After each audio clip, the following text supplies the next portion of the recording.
Now, there is a new deposit date in just a few days. Millions of low-income households, everybody, including those on Social Security, SSI, and SSDI, can expect to receive a bonus stimulus check.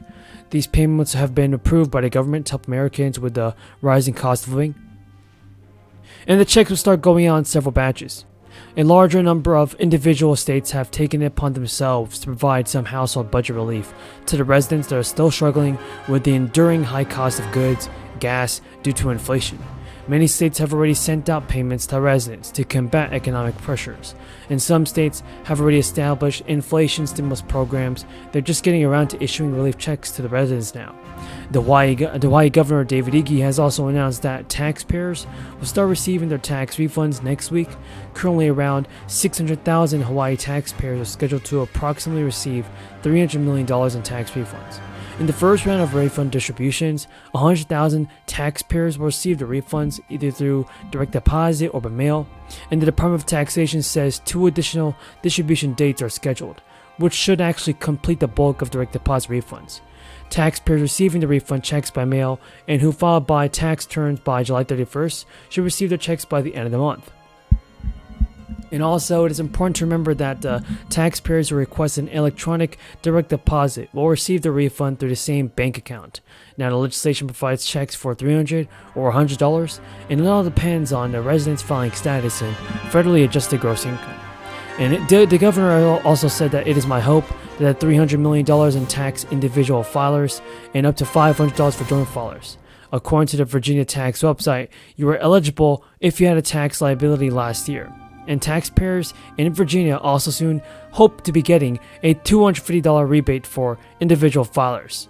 The governor also said that helps them bring relief to the hardworking people to the state who are hard by the crisis. And about 3.2 million of you guys are expected to be issued stimulus checks by the end of the year. If you're eligible for the rebate, be sure to file your taxes by July 1st to make sure you have that done. And also, millions of qualifying Californians will receive up to $1,000 as part of the middle class tax refund program this week. Approximately 23 million tax-paying Californians are expected to be eligible for the payments, with smaller payments going to higher earners. To be eligible, you must have filed for at least a 2020 return by last October and make less than $150,000 a year. And also, the payments, which are technically tax refunds, are meant to help address rising costs. Newsom and state lawmakers have reached a deal for refunds back in June, when gas prices were already shattering records at or above $7 a gallon. You'll receive a payment automatically, everybody, without an application process, and according to the California Franchise Tax Board website, eligible people will receive the payment via direct deposit. So be on the lookout for these stimulus checks that you guys should expect to receive very, very soon. Single solitary Biden man that is younger than any Biden woman.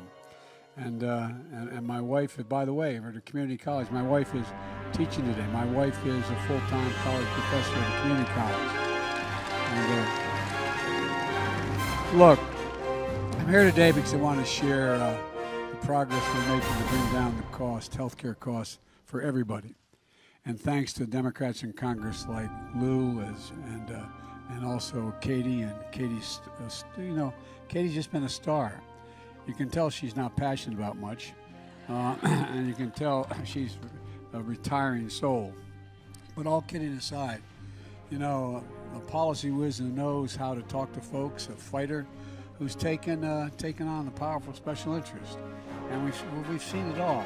No drug company executive wants to testify in Congress before Katie. Nobody wants to do that to answer her questions, because they're to the point and they're revealing. Katie's is a big reason why I've been able to make such progress dealing with healthcare. And that's what I want to talk to you a little bit about today. I know it's been a tough 4 or 5 years for the country. We've made a lot of progress, but a lot of folks are still struggling. Folks who came from the families I came from, where we sit around the kitchen table at the end of the month and wonder how in God's name we're going to pay for everything. Do we have enough? Well, I think about it the way my dad did. He used to talk about it in a way that so many of you at home still talk about it around that kitchen table or that dinner table. How much are the monthly bills? And how are we going to have to pay for all the necessities that extend beyond that? Is there enough left over? My dad used to use the phrase, for just a little bit of breathing room. My dad was a well-read, high school educated guy whose great regret was he never got to go to school. But he used to talk about everyone's entitled to be treated with dignity. And when you don't have the capacity to meet the basic needs of your children and your family, you're deprived of your dignity. You're deprived of your dignity. It's especially the case when it comes to health care and prescription drug costs. That's why Katie's leadership and the work of the Democrats in Congress is so consequential. And Katie, I'm not just being nice because I'm in your district. It happens to be true. No, I mean it. You are a fighter, you're decent, you're honorable, and everybody respects you. Everybody respects you, and it's a big deal because you get a lot done. Get a lot done. You know, I wrote and then signed into law the Inflation Reduction Act. We used to call it, the press poor people have to follow me all over the country. You heard me say it before. It used to be called Build Back Better, but we got almost all of it. That Inflation Reduction Act did a lot of things. It had like just a short amount of money, $368 billion for the climate, which is, it did a whole range of things. But what it did was it took on special interests in a way that we haven't in a long time.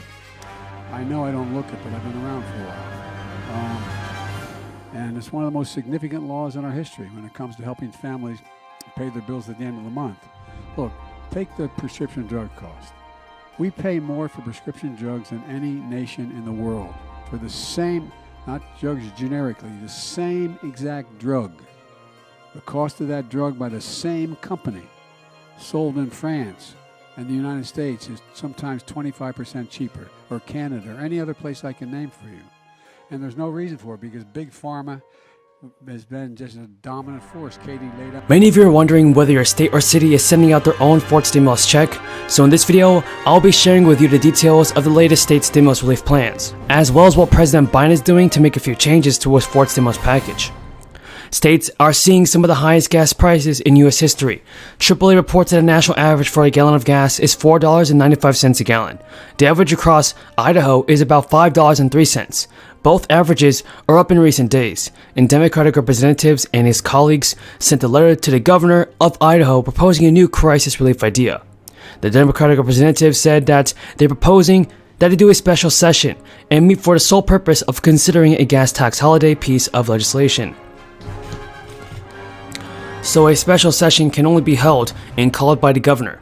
If he did call a special session in response to the proposal, Democrats only want one bill considered.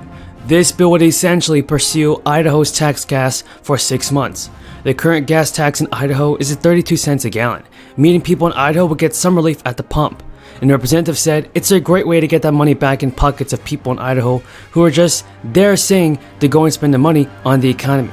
You could think of it as a targeted tax break. Idaho's gas tax goes towards GEM state roads and maintenance. The proposed gas tax holiday will cost the state about $180 million that will go towards that.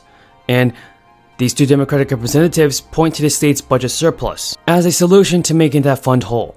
It also says a big plus for him in the proposal is the concept of the gas tax will help all people in Idaho fill up their gas tank. Relief from soaring gas prices might also be on the way for people of West Virginia.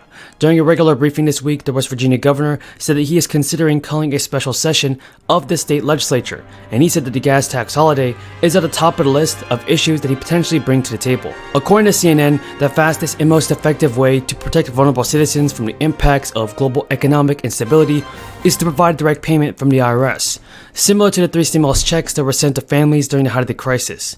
Those checks helped low and moderate income households when schools and childcare programs were closed and companies were laying off workers.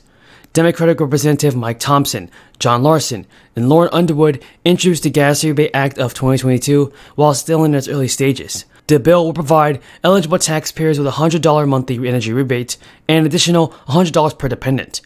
Payments eligibility would currently be structured similar to previous stimulus payments. Married filers filing jointly with incomes up to $150,000 and single filers with incomes up to $75,000 would receive the full payment. Folks, we have a ton of good news about the fourth stimulus check and Social Security benefits. Continue watching this video because you definitely don't want to miss out on this. Hello, AFL-CIO! You ain't labor, you're union. It makes a difference.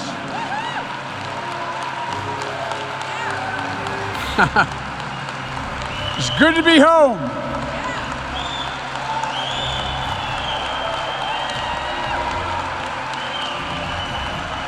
As they say in Claymont, y'all bring me to the dance. Thank you. Please, please, have a seat if there is one. You're a gigantic reason why I'm standing here. Standing here today as your president. I really mean it. I owe you from the very beginning of my running for office back when I was a kid. It was labor, unions, made a difference. At the time, we were right to work state, and we changed that too. I've never forgotten not only what you've done for me, but how importantly it meant to me and to the country, to our country, what you've done for the country. And I want to thank Liz for being such a good friend for so long, the first woman to lead the AFL-CIO. Born of a union household, started out as an organizer, and she never stopped. Congratulations, Liz, congratulations. And congratulations to Fred Redmond, Secretary-Treasurer as well.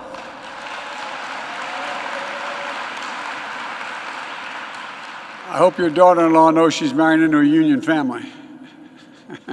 Anyway, look, I know this is bittersweet for all of us. This is the first convention without Rich Trumka.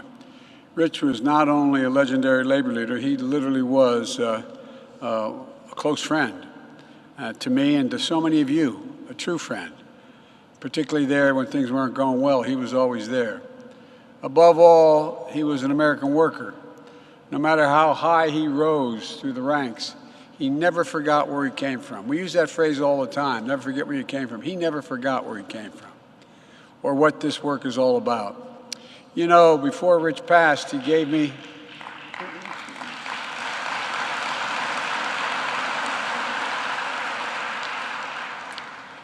the highest compliment that I've ever gotten in my life, and I mean it sincerely.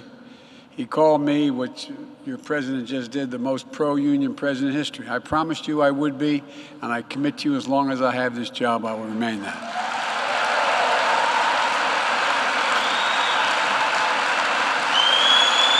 Folks,